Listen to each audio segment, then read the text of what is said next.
పెళ్ళైనా పండగైనా వేడుక ఏదైనా పట్టు చీరల ప్రత్యేక వేదిక వారాహి సిల్క్స్.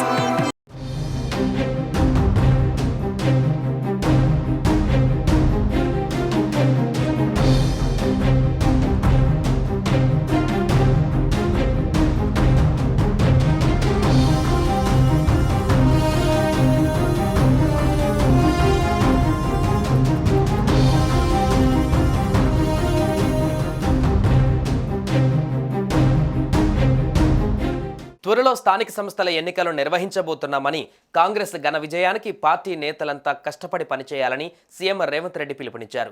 గాంధీ భవన్లో కాంగ్రెస్ పొలిటికల్ అఫైర్స్ కమిటీ సమావేశంలో పాల్గొన్న సీఎం రేవంత్ ఏడాది ప్రజాపాలన, పార్టీ పదవులు, నియామకంపైన ప్రధానంగా చర్చించినట్టుగా తెలుస్తోంది. అతి త్వరలోనే స్థానిక సంస్థలు జరగనున్న నేపథ్యంలో పార్టీ నేతలకు, శ్రేణులకు ముఖ్య సూచనలు చేశారు. అనంతరం జరిగిన సమావేశంలో ఏడాది పాలనలో తీసుకున్న ప్రభుత్వ నిర్ణయాలను సీఎం రేవంత్ రెడ్డి వివరించారు.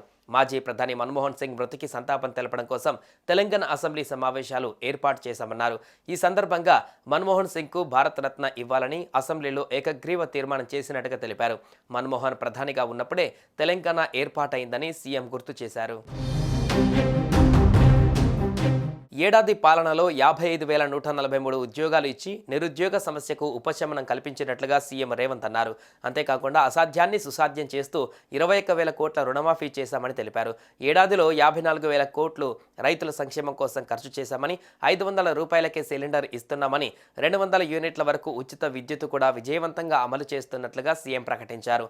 త్వరలో స్థానిక సంస్థల ఎన్నికలు నిర్వహించబోతున్నామని, ప్రభుత్వ కార్యక్రమాలను కాంగ్రెస్ కార్యకర్తలు ప్రజలలోకి తీసుకువెళ్లాలని సీఎం రేవంత్ రెడ్డి సూచించారు. ప్రభుత్వ పథకాలను ప్రజల్లోకి విస్తృతంగా తీసుకువెళ్లాలని సూచించారు.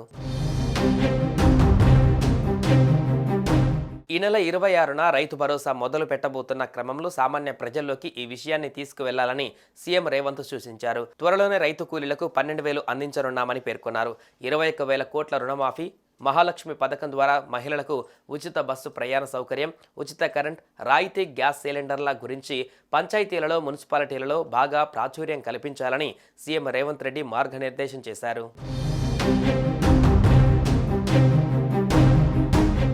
సుమన్ టీవీలో మీ పర్సనల్ అండ్ బిజినెస్ ప్రమోషన్స్ కోసం కింది నెంబర్కి కాంటాక్ట్ చేయండి.